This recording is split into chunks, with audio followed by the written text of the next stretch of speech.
So guys, welcome back to Up to Date IDN Channel. Nama gue Greg. Akhirnya penerus ZenBook Duo UX481 hadir di Indonesia. Upgrade-nya ini benar-benar banyak dan major. Dalam segi performa, desain, fitur, dan kegunaan sekarang jauh lebih baik. Total ada 8 peningkatan yang menurut gue ini paling major. Jadi langsung aja tanpa basa-basi lagi, ini dia video review ZenBook UX482. Let's check it out. Untuk dimensi layar laptop ini masih di 14 inch, tapi dalam soal nano edge bezel sekarang bisa makin tipis. Gua nggak ngerti lagi. Bezel atas tipisnya 7 mm, sedangkan kiri kanannya cuma 4 mm.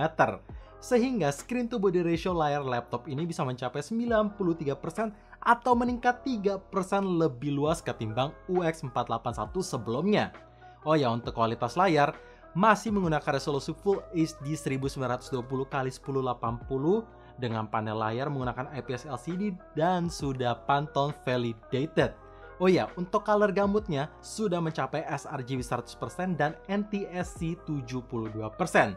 Jadi kualitas layarnya tentu tajam dan punya warna akurat buat kalian para pekerja seni yang emang mengandalkan warna akurat. Oh ya, ada 2 peningkatan yang sangat signifikan. Pertama, brightness layar laptop ini sekarang bisa mencapai 400 nits. Kalau UX481 kemarin cuma 300 nits, jadi ada penambahan sekitar 100 nits yang lebih cerah. Sehingga tentu viewing angle bisa makin luas. Oh ya, kedua, ada lagi nih. Ini benar-benar akhirnya. Layar utama laptop ini sekarang support touchscreen. Jadi kalian kalau misalkan males scrolling pakai mouse, ya tinggal usap naik turun aja pakai jari.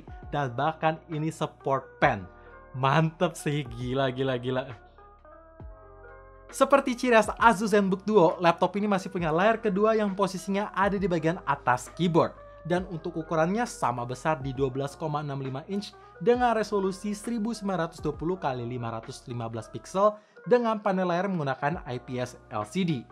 Tentu Screen Tab Plus juga dapat peningkatan yang sangat signifikan. Dimulai dari desain. Layarnya menggunakan Unique Active Aerodynamic System sehingga layar kedua bisa ngangkat setinggi 7 derajat untuk memberikan airflow dan air cooling yang baik, plus mempermudah kita untuk gunain layar kedua karena layarnya naik menghadap ke kita, nggak flat lagi. Gue suka yang ini. Kedua, fitur-fitur Screen Tab Plus sekarang semakin banyak sehingga lebih kepake. Dimulai dari Link to My Asus yang fungsinya ketika kalian udah konekin HP ke komputer, ngakses notifikasi, messaging, atau mau mirroring bisa langsung dari layar kedua. Ada lagi kalau misalkan dirasa touchpad sekarang tuh kekecilan, oh tidak masalah karena ada fitur Active Touchpad Mode, di mana layar kedua bisa menjadi touchpad yang jumbo cuy. Gila, ini gue suka banget. Inovatif lah.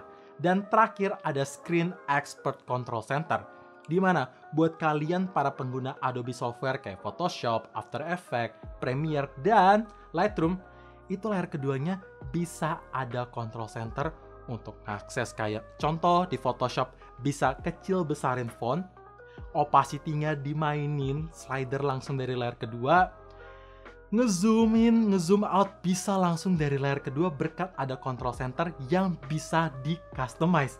Gila sih, Screen Expert bener-bener inovatif banget. Gue suka banget layar kedua di Screen Tab Plus ini sekarang makin kepake. Gila. Bahan material laptop ini masih menggunakan magnesium alloy dan aluminium alloy yang udah solid, premium, dan berasa mahal. Apalagi dalam segi desain, Asus masih membawa ciri khas mereka atau ciri khas ZenBook Premium, di mana ada reflektif mengkilat yang keluar dari logo Asus, which is very simple tapi eye-catching. Oh ya, tentu bodinya juga dapat peningkatan yang cukup berasa, yaitu di ketipisannya. Sekarang lebih tipis 3 mm dan untuk beratnya lebih ringan 50 gram.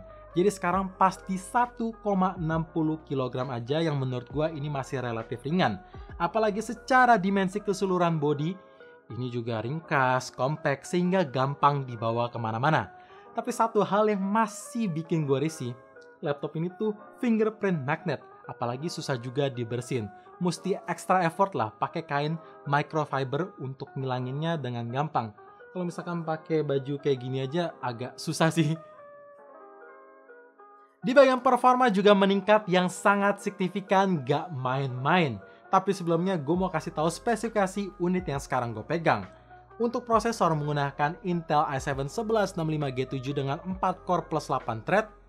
Graphic card ada 2, yaitu satu integrated Intel Iris X graphic dan Nvidia GeForce MX 450 dengan VRAM 2GB GDDR6. Storage 500GB SSD PCIe 3.0, RAM 16GB dengan teknologi LPDDR4X, koneksi Bluetooth 5.0 plus Wi-Fi 6, dan terakhir OS-nya menggunakan Windows 10 Home. Ya, seperti yang bisa kalian lihat tadi, prosesornya sekarang menggunakan Intel 11 Gen yang dapat sertifikat Intel Evo Platform. Untuk peningkatan GPU bisa meningkat 20% lebih baik ketimbang di MX250 sebelumnya, dan yang paling bikin gue seneng, teknologi RAM-nya sekarang menggunakan LPDDR4X bukan LPDDR3 lagi. Jadi kalian udah lihat ya, ini signifikan. Tapi pertanyaannya gimana performance in real life kalau dipakai kerja? Well, gue udah ngetesin untuk ngerender video di Adobe Premiere dengan resolusi 1080, durasi 4 menit, dan cukup banyak efek. Makan waktu gak nyampe 8 menit yang menurut gue ini masih oke. Apalagi untuk mode fan-nya pun ketika gue pilih ke performance mode, ini gak terlalu berisik. Jadi fine-fine aja. Kalau dipakai After Effects juga masih aman. Dan kalau dipakai gaming gimana? Gue udah ngetes pakai Mafia 3 di resolusi 1080, dapat settingan low, ini masih playable karena rata-rata FPS bisa lock di angka 28 kalau misalkan ada frame drop di angka 25 dan highestnya ada di angka 35. Jadi so far Mafia 3 itu masih ngangkat. Dan game kedua yang gue coba tentu FIFA 2021. Settingannya bisa paling mentok di Ultra 1080p, lock di angka 60 FPS yang sangat stabil. Kalau misalkan ada frame drop paling cuma nyentuh di 55, sisanya lock di 60 yang bener-bener oke playable. Jadi bisa dipakai kerja, bisa dipakai ngedit, bisa dipakai gaming juga. Nice, performanya itu beneran gak main-main sih. Seperti yang gue bilang tadi, karena layar kedua atau screen tabless laptop ini menggunakan Unique Active Aerodynamic System, maka punya airflow yang lebih baik sebesar 49%. Bahkan untuk ukuran kedua fan yang ada di laptop ini bisa semakin banyak blade-nya. Dari 43 sekarang menjadi 59 fan blades. Jadi putarnya tuh makin bisa menghisap udara yang lebih banyak, airflow-nya makin bagus, pokoknya makin adem. Dan buat kalian yang perlu extra cooler, tenang, ada Asus Intelligent Performance Technology atau AIPT yang bisa kalian sesuaikan berdasarkan kebutuhan. Total ada 3 mode. Pertama, Whisper Mode. Buat kalian yang cuma pengen ngechat atau buka-buka browsing yang simple, tapi pengen fan yang nggak berisik, ya Whisper Mode.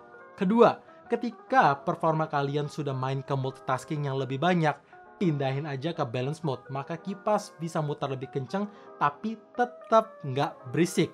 Terakhir ada Performance Mode, dimana buat kalian yang pengen nge-push laptop ini to the limit kayak main game ataupun edit video, itu kan butuh performa CPU dan GPU yang lebih tinggi. Maka fan bisa putar lebih kencang sehingga laptop ini tetap bisa adem, walaupun ya tentu sedikit lebih berisik ketimbang mode balance. Tapi kan yang penting adem. Overall gue suka banget sistem flexibility yang ada di laptop ini. Nice. Speaker di laptop ini masih menggunakan stereo speaker yang ditune by Harman Kardon. Posisinya ada satu di bagian kiri dan satu lagi di bagian kanan persis di bagian bawah laptop. Sekarang untuk kualitas suaranya bisa gue bilang ini meningkat sangat signifikan. Secara kualitas suara, volumenya lebih keras dan bassnya jauh lebih berasa. Sisanya untuk vokal dan treble sama bagusnya sih. Overall ketika gue biasanya dengerin musik lewat laptop ini, volume 50% tuh udah lebih dari cukup. Jadi langsung aja gue pasangin live test di volume 50% dan 100%. Make sure kalian pasang earphone ataupun headset supaya bisa mendengar kualitas gambaran suara dari laptop ini.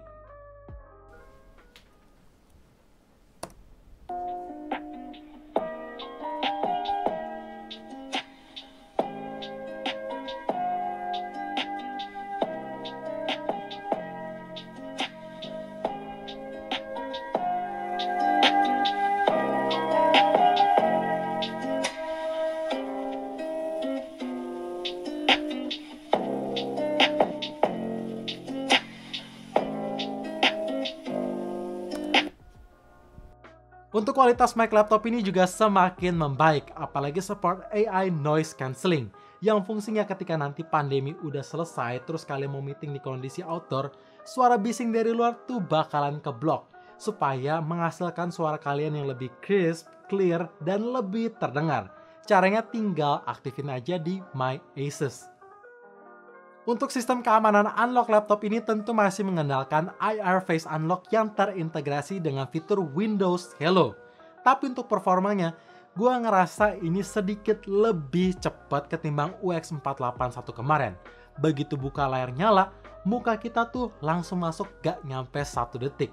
Which is very convenient. Dan buat kalian penasaran, bang, apakah IR Face Unlock yang ada di laptop ini aman? Jawabannya tentu aman, karena harus detect 3D object atau orang beneran, dan yang bisa akses masuk itu yang udah terdaftar di laptop. Nice kan? Sekarang gue akan bahas port I/O yang ada di laptop ini. Di samping kiri terdapat satu HDMI port, ada lagi 2 USB Type-C yang support Thunderbolt 4.0. Sedangkan di samping kanan tersedia satu USB Type-A 3.2, satu port jack 3.5, micro SD slot, dan LED indicator.